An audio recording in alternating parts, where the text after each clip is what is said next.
سر supreme court نے Lahore high court کا NA-79 اور NA-81 NA-154 پر آزاد امیدواروں کی کامیابی کا فیصلہ کالعدم قرار دیتے ہوئے الیکشن کمیشن میں ووٹوں کی دوبارہ گنتی میں نون لیگی امیدواروں کی کامیابی کا الیکشن کمیشن کا فیصلہ برقرار رکھا ہے. یعنی اگر ہم یوں کہیں تو تحریک انصاف کی قومی اسمبلی کی 3 نشستیں اب کم ہو گئی ہیں. پی ٹی آئی کے لیے آج کا فیصلہ کتنا بڑا دھچکا ہے؟ دیکھیے یہ فیصلہ ہی بڑا بنیادی طور پہ غلط ہے، کیونکہ نیچے جتنے فیصلے تھے ہائی کورٹ کے انہوں نے کہا تھا کہ ایک دفعہ نوٹیفائی ہو جاتا ہے تو پھر اس کے بعد یہ آرٹیکل 199 کے تحت کیس نہیں ہو سکتا. اور اس کے علاوہ یہ تھا کہ ابھی تو گنتی ہوئی بھی نہیں تھی اور گنتی ہو بھی نہیں سکتی. الیکشن کمیشن کوئی نوٹیفیکیشن کے بعد صرف ٹرائیبونل ہی امپاور ہے کہ اس کے بعد ایسا آرڈر کر سکے. اس لیے اول تو اس کا یہ نتیجہ نہیں ہوا، ذرا صرف یہ فیصلہ یہ ہے کہ گنتی کی جائے، لیکن گنتی میں تو الیکشن کمیشن بے ایمانی کرے ہی کرے. انہوں نے ڈبے بھر دیے ہوئے ادھر سے ادھر نکال، کیونکہ واضح طور پہ یہ ہارے ہوئے ہیں کینڈیڈیٹ. اب یہ اگلی اسٹریٹجی ان کی پی ایم ایل این کی یہ ہے کہ الیکشن کمیشنر مل کر ہم یہ جو ہے ان کے ڈبے، کیونکہ اب الیکشن کمیشن پوری طرح ان کا حصہ بنا ہوا ہے نا پی ایم ایل این کا، اس کی پوری کوشش ہے کہ ہم سارے کے سارے ڈبے کھول کے ان میں جعلی ووٹ بھر دیں اور ان کے ووٹ نکال دیں. تو اس لیے یہ this is part of a conspiracy. ٹھیک سر، جسٹس عقیل احمد عباسی نے کیس میں اختلافی نوٹ بھی لکھے اور کہا ہے کہ انتخابی عمل مکمل ہونے کے بعد الیکشن کمیشن کا کردار ختم ہو جاتا ہے، جو ابھی آپ نے یہ بات بھی کی ہے. آئین کے مطابق انتخابی تنازعات پر الیکشن ٹریبیونل سے ہی رجوع کیا جا سکتا ہے.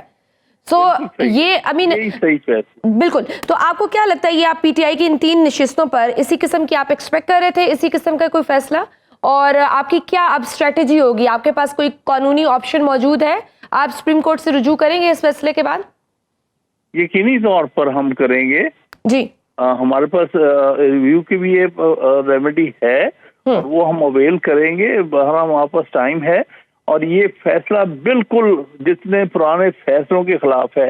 جو جسٹس عباسی کا فیصلہ ہے یہ عین پرانے سارے فیصلوں کے مطابق ہے. یہ قاضی فائز صاحب پی ٹی آئی کے خلاف ایسا ہر کیس خلاف فیصلہ کیے جا رہا ہے، پتہ نہیں اس کے کیا ارادے ہیں. ٹھیک. انہوں نے مزید اپنے اختلافی نوٹ میں یہ بھی کہا ہے سپریم کورٹ میں اپیل کے دوران انتخابی تنازع پر فیصلہ نہیں دیا جا سکتا. بالکل بالکل صحیح کہا. اس فیصلے میں آئینی اور کوئی قانونی سکم نہیں کہ مداخلت کی جائے.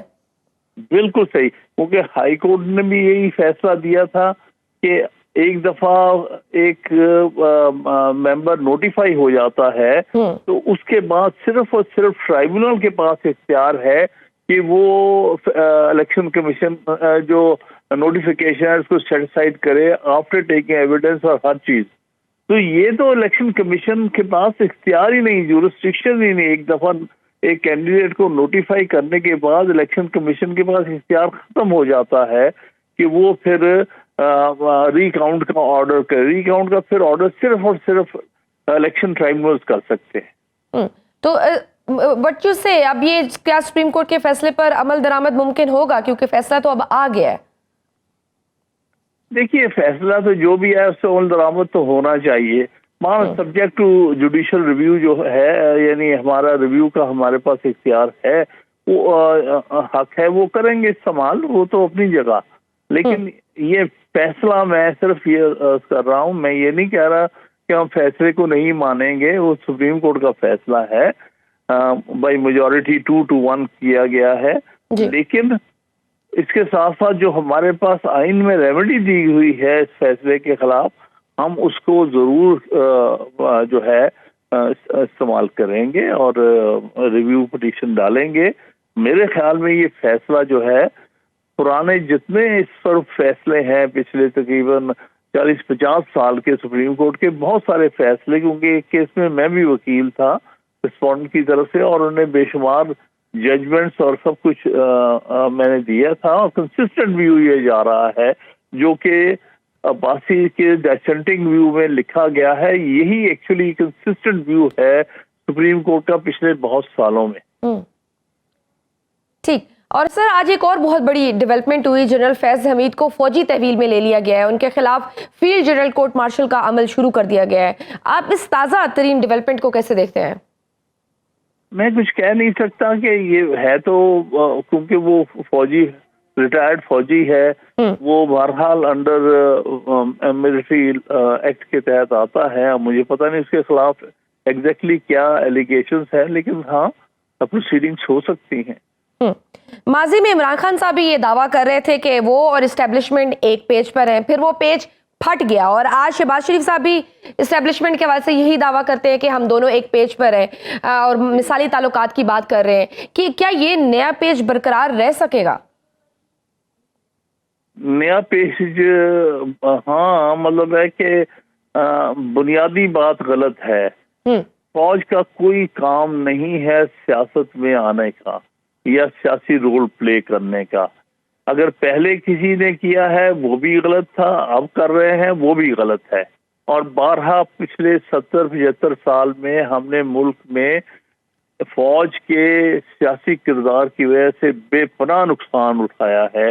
ہماری آئینی جو ذمہ داریاں ہیں وہ پوری نہیں ہو سکی اس وجہ سے کہ بارہا ملٹری ایڈونچرز یا براہ راست یا بلا واسطہ یہ کام کرتے رہے، چاہے وہ ایوب خان ہو، یا خان ہو، وہ ضیاء الحق ہو یا مشرف ہو، یا پھر کچھ ایسے جرنیل جو آپ سامنے نہیں آتے لیکن دوسروں کو ایز پون بنا کے استعمال کرتے ہیں، جس طرح اس وقت ہو رہا ہے، جس طرح وہ شہباز شریف ان کے ہاتھوں میں کھیل رہا ہے۔